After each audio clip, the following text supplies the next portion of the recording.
ఆంధ్రప్రదేశ్ రాజధాని అమరావతి సైజ్ ఎంత? దాని స్వరూపం ఏంటి? అలానే ఎంతవరకు విస్తరించి ఉంది? పదే పదే చెప్తున్నటువంటి మాట, అలానే రాష్ట్ర ప్రభుత్వం చేసినటువంటి ప్రతి ప్రకటనని కౌంటర్ చేస్తూ ప్రచారం కూడా అంతే బలంగా జరుగుతుంది. అదే క్రమంలో ఏపీసీఆర్డీఏ విస్తరణ లేదా ఏపీసీఆర్డీఏ పరిధిలో నగరీకరణ, పట్టణీకరణ ప్రణాళికని ఆవిష్కరించే ప్రయత్నం ఆంధ్రప్రదేశ్ ప్రభుత్వం చేస్తుంది. దీన్నే మరొక భాషలో మాస్టర్ ప్లాన్ అంటారు. ఈ మాస్టర్ ప్లాన్ అనేది ఒక మాయాదర్పణం లాంటిది అనేటువంటి విమర్శలు కూడా వినిపిస్తున్నాయి. కానీ వాస్తవానికి అక్కడ ఉన్నటువంటి నగర స్వరూపాన్ని ఒకసారి మనం అర్థం చేసుకుంటే, పూర్తి స్థాయిలో రాజధాని అభివృద్ధి చెందిన తర్వాత ఈ ప్రాంతంలో ఏ విధమైనటువంటి మహానగరం ఆవిర్భవిస్తుంది అర్థం చేసుకోవడానికి అవకాశం ఉంది. అసలు జనాభానే లేని చోట రాజధాని నిర్మిస్తున్నారనేటువంటి విమర్శలను కూడా తిప్పికొట్టడానికి ఒక సమాధానంగా ఇది పనికొస్తుంది. ఒకసారి విశ్లేషించి చూద్దాం. ఇది ఆంధ్రప్రదేశ్ రాజధానికి సంబంధించినటువంటి సమగ్ర స్వరూపం. అంటే మనం కేవలం రాజధాని అంటే అమరావతి అనేటువంటి మాటను మాత్రమే ఉపయోగిస్తున్నాం. కానీ AP capital region development authority, Andhra Pradesh capital region development authority APCRDA స్వరూపం ఈ బ్లూ లైన్స్లో కనిపిస్తున్నది మొత్తం కూడా ఏపీసీఆర్డీఏ పరిధిలో ఉన్నటువంటి భూభాగం. దీన్ని ఆల్రెడీ చట్టబద్ధత కల్పించేటువంటి క్రమంలో గెజిట్లో దీనికి బిల్లో చోటు కల్పించారు. ఇప్పుడు చట్టం కూడా అయింది కాబట్టి ఈ ప్రాంతం మొత్తం కూడా రాజధాని ప్రాంతంగానే గుర్తించాల్సినటువంటి అవసరం ఉంటుంది. సో ఈ ప్రాంతంలో ఈ పరిధిలోకి ఏమేమి వస్తాయి అవి కూడా మనం ఒకసారి విశ్లేషించే ప్రయత్నం చేద్దాం. ఈ రెడ్ లైన్స్ ఉన్నదంతా కూడా ఇది ఓఆర్ఆర్. ఇప్పుడు అమరావతి ఓఆర్ఆర్ అని చెప్పని ఒక ప్రణాళికను చేస్తున్నాం. రెండోది ఐఆర్ఆర్, ఇది inner ring road, Amaravati inner ring road. ఇది అసలు ఇన్సైడర్ ట్రేడింగ్ అనేటువంటి దాంతో నానా గందరగోళంలో పడింది. ఈ నిర్మాణం ఆపేస్తారని అందరూ భావించారు. కానీ కూటమి ప్రభుత్వం ముందుకే వెళ్తుంది. బహుశా ఒక 5-6 నెలల్లో దీనికి సంబంధించినటువంటి అప్డేట్స్ పూర్తి స్థాయిలో రావచ్చు. ఇక ఇక్కడ కనిపిస్తున్నటువంటి ఏరియా ఇది మాస్టర్ ప్లాన్, ప్రస్తుత మాస్టర్ ప్లాన్. గత 2014-19 మధ్య ఆంధ్రప్రదేశ్ ప్రభుత్వం తీసుకున్నటువంటి నిర్ణయం ప్రకారం రాజధాని నిర్మాణం ఎలా చేయాలి, ఎక్కడ చేయాలి, ఎంత విస్తరణ రూపంలో చేయాలి, అలానే ఆధునిక వసతులు కల్పించే విధంగా మాస్టర్ ప్లాన్ ఎలా రూపొందించాలి, వాటి అన్నిటికీ సమాధానం ఇదనమాట. ఇది కోర్ క్యాపిటల్ ఏరియా కింద మనం చూస్తాం. ఇప్పుడు రెండవ దశ ల్యాండ్ పూలింగ్ జరుగుతుంది కాబట్టి దానిపైన కూడా చర్చ జరుగుతుంది. ఈ రెడ్ మార్క్స్లో కనిపిస్తున్నదంతా కూడా రెండవ దశ ల్యాండ్ పూలింగ్ జరుగుతుంది. అంటే ఈ మాస్టర్ ప్లాన్ని ఇలా రౌండ్ చేసేటువంటి ప్రయత్నం జరుగుతోంది అదనంగా. బహుశా నాకున్న సమాచారం ప్రకారం ఒక 10-15 రోజుల్లో రెండో దశ మాస్టర్ ప్లాన్ రిలీజ్ చేసినా కానీ ఆశ్చర్యపోవాల్సినటువంటి అవసరం లేదు. ఎందుకంటే రాష్ట్ర ప్రభుత్వం ఆ విషయంలో చాలా వేగంగా పావులు కదుపుతోంది కాబట్టి. సో ఇది మొత్తానికి ప్రస్తుతం ఉన్నటువంటి స్వరూపం. దీన్ని ఒకసారి మనం విడివిడిగా సైజుల వారీగా విశ్లేషించి చూస్తే ఏమవుతుంది అనేది ఒకసారి చూద్దాం. అందులో అలానే ఈ ప్రాంతాల్లో ఇందులో వచ్చేటువంటి కీలకమైనటువంటి నగరాలు ఏంటి, ఇది జాగ్రఫీ పరంగా చూస్తే మనకు కనిపించేటువంటి స్వరూపం. అలానే గవర్నమెంట్ గతంలో రిలీజ్ చేసినటువంటి అమరావతి మ్యాప్స్లో భాగంగా చూపించినటువంటి స్వరూపం. ఏదైతే core capital area, seed capital area అంటున్నారో అది ఇది అవుతుంది. ఇటు మహా విజయవాడ నగరం ఉంటుంది, ఇటు మహా గుంటూరు నగరం ఉంటుంది. ఈ మూడింటి సమాహారమే క్యాపిటల్ రీజియన్, అంటే ఇన్నర్ రింగ్ రోడ్డు పరిధిలోకి వచ్చేటువంటి క్యాపిటల్ రీజియన్ అవుతుంది.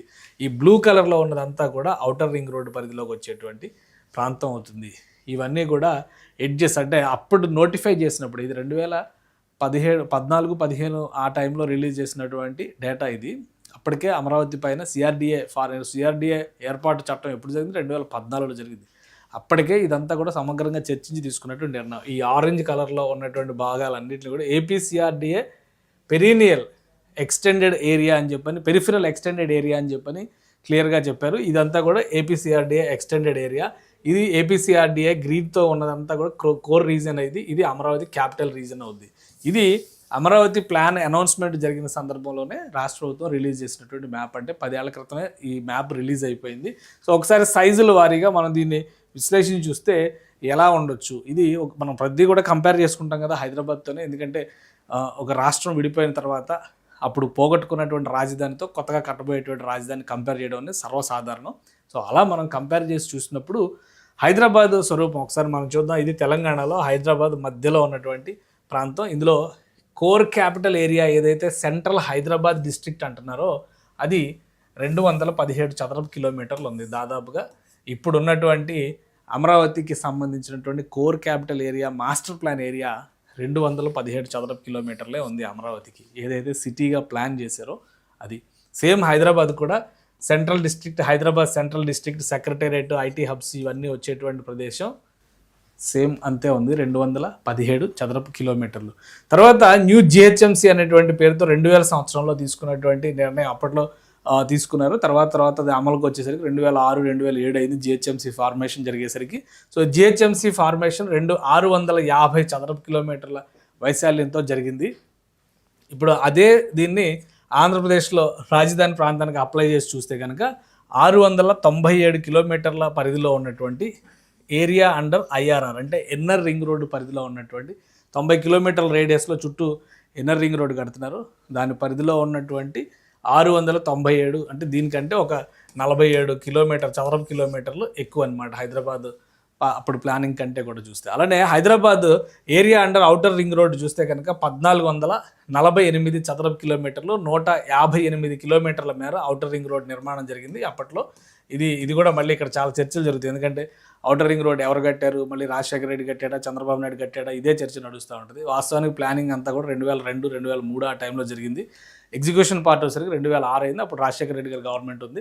సో ఆ విధంగా చూస్తే ఎవరు కట్టారనేది అప్రస్తుతం. కానీ హైదరాబాద్ స్వరూపాన్ని బట్టి ఇప్పుడు చూస్తే కనుక 1448 చదరపు కిలోమీటర్ల వైశాల్యంతో అక్కడ ఉంది. అదే దీనికి ఇక్కడ అప్లై చేసి చూస్తే ఈ రెండు ఓఆర్ఆర్ వర్సెస్ ఓఆర్ఆర్ అనే ఈక్వేషన్లో మనం చూస్తే కనుక అమరావతి ఓఆర్ఆర్, హైదరాబాద్ ఓఆర్ఆర్ ఈ రెండింటిని మనం కంపేర్ చేసి చూస్తే ఇది 2697 చదరపు కిలోమీటర్లు అవుతుంది. అంటే దీనికంటే కూడా ఆల్మోస్ట్ ఒక 50% పెద్ద సైజులో ఉన్నట్టుగానే మనం చూడాలన్నమాట. అంటే ఇక్కడేమో దాదాపు 3000 చదరపు కిలోమీటర్లకు దగ్గరగా వస్తుంది. ఇక్కడ చూస్తే 1500 చదరపు కిలోమీటర్ల దగ్గరలో ఉన్నట్టుగా ఉంది. ఇది ఔటర్ రింగ్ రోడ్స్ పరిధిలో చూస్తే. ఇప్పుడు ఔటర్ రింగ్ రోడ్ మొత్తం కూడా హైదరాబాద్ నగరం కింద డిసైడ్ అయిపోయింది కాబట్టి అది కోర్ అర్బన్ ఏరియా అని చెప్పని పేరు పెట్టారు. సో అలా చూసినప్పుడు ఇది. అలానే హెచ్ఎండిఏ రీజనల్ రింగ్ రోడ్ ఈ పరిధిని కంపేర్ చేసి చూసినప్పుడు హైదరాబాద్ స్వరూపం 7257 చదరపు కిలోమీటర్ల మేర విస్తరిస్తుంది. అంటే రీజనల్ రింగ్ రోడ్ నిర్మాణం జరగబోతుంది. హెచ్ఎండిఏ పరిధి ఔటర్ రింగ్ రోడ్ కంటే కూడా ఎక్కువగానే ఉంది కాబట్టి. అలానే ఏపీసీఆర్డీఏ పరిధిని దాంతో కంపేర్ చేస్తే 8352 చదరపు కిలోమీటర్ల పరిధిలో కనిపిస్తుంది. అంటే హైదరాబాద్ కంటే కూడా దాదాపుగా 1000 చదరపు కిలోమీటర్లు ఆంధ్రప్రదేశ్లో రాజధాని స్వరూపం అనమాట. 1000 చదరపు కిలోమీటర్లు పెద్దగా ఉన్నటువంటి స్వరూపాన్ని డిసైడ్ చేశారు. సో ఇంత పెద్ద నగరం కట్టేస్తున్నారా అంటే నగరానికి సంబంధించి బౌండరీస్ డిసైడ్ చేశారు. కోర్ క్యాపిటల్ ఏరియా 257 చదరపు కిలోమీటర్ల స్వరూపాన్ని ఏదైతే డిసైడ్ చేశారో అక్కడే నిర్మాణాలు జరుగుతాయి. అక్కడే గవర్నమెంట్ కాంప్లెక్స్లు కానీ గవర్నమెంట్ యాక్టివిటీ కానీ ఇవన్నీ జరుగుతాయి. దానికి అనుబంధంగా దానికి సమాంతరంగా నగర విస్తరణకు కావాల్సినటువంటి ప్రణాళికల్ని అమలు చేస్తూ ఇంత భారీ స్వరూపాన్ని ఆంధ్రప్రదేశ్ ప్రభుత్వం అప్పట్లోనే డిసైడ్ చేసింది. అంటే 2014, 2019లోనే డిసైడ్ చేసింది. సో అలా కంపేర్ చేసి చూసినప్పుడు Amaravati capital region, Hyderabad capital region అంటే హైదరాబాద్ హెచ్ఎండిఏ స్వరూపంతో చూసినప్పుడు ఆల్మోస్ట్ 15% పెద్ద సైజులో కనిపించేటువంటి స్వరూపం అవుతుంది. అలానే జనాభా ఉండదు అనేటువంటి మాటకి కూడా ఇక్కడ చాలా క్లియర్ కట్ సమాధానం ఉంది. ఎందుకంటే ఆంధ్రప్రదేశ్ రాజధాని అమరావతి మాస్టర్ ప్లాన్ రూపొందించేటప్పుడే అటు విజయవాడ నగరాన్ని ఇటు గుంటూరు నగరాన్ని కంపేర్ చేసుకుని కలుపుకొని చూస్తే దాదాపుగా 50 లక్షల జనాభా ఆ పరిధిలో ఇప్పటికే నివసిస్తున్నటువంటి ఏది సిఆర్డీఏ కాదు, కేవలం విజయవాడ గుంటూరు నగరాలతో కూడినటువంటి అమరావతి స్వరూపం. సో ఇక్కడ ఒకసారి మనం కంపేర్ చేసి చూస్తే అమరావతి నగరం ఇదైతే ఇటు విజయవాడ నగరం ఇటు గుంటూరు నగరం మధ్యలో మంగళగిరి పట్టణం అలానే తెనాలి పట్టణం ఇదంతా కూడా planned region encompasses Amaravati Vijayawada Guntur Tenali Mangalagiri. ఇంతకుముందర విజయవాడ అర్బన్ డెవలప్మెంట్ అథారిటీని విజిటిఎం అనేవాళ్ళు. అంటే విజయవాడ గుంటూరు తెనాలి మంగళగిరి ఈ మొత్తం కలిపి ఒక అర్బన్ డెవలప్మెంట్ అథారిటీగా ఏర్పాటు చేశారు. ఎందుకంటే దేనికదే ఒక సపరేట్ ఐడెంటిటీ. మీరు ఒకటి గమనించి చూస్తే కనుక హైదరాబాద్ నగరానికి ఆనుకొని అనేక శాటిలైట్ టౌన్షిప్స్ డెవలప్ అయినాయి. అవన్నీ కూడా తర్వాత కాలంలో హైదరాబాద్లో కలిసిపోయింది. కానీ ఆంధ్రప్రదేశ్లో ప్రతి ప్రాంతం అంటే ప్రతి 20 కిలోమీటర్లకి ఒక పట్టణమో ఒక నగరమో చారిత్రకంగా పేరున్నటువంటి, ఇప్పుడు తెనాలి పట్టణం చాలా పేరున్నటువంటి చారిత్రకంగా, కానీ సైజు పరంగా కానీ దాని కెపాసిటీ పరంగా సామర్థ్యం పరంగా చూస్తే కనుక విజయవాడ గుంటూరుతో పోల్చదగింది కాదు. అలానే విజయవాడ గుంటూరులో కలిపేసి ఒకటే నగరంగా ఒకటే పేరు పెడతామంటే కనుక ఊరుకునేటువంటి పరిస్థితి కాదు. లోకల్ ఎమోషన్స్ రైజ్ అవుతాయి. ఈ ఉద్దేశంతోనే గతంలో వుడా విజిటిఎం అంటే విజయవాడ అర్బన్ డెవలప్మెంట్ అథారిటీ అనేటువంటి పేరున్నా కానీ విజిటిఎం అని ట్యాగ్ లైన్ పెట్టారు.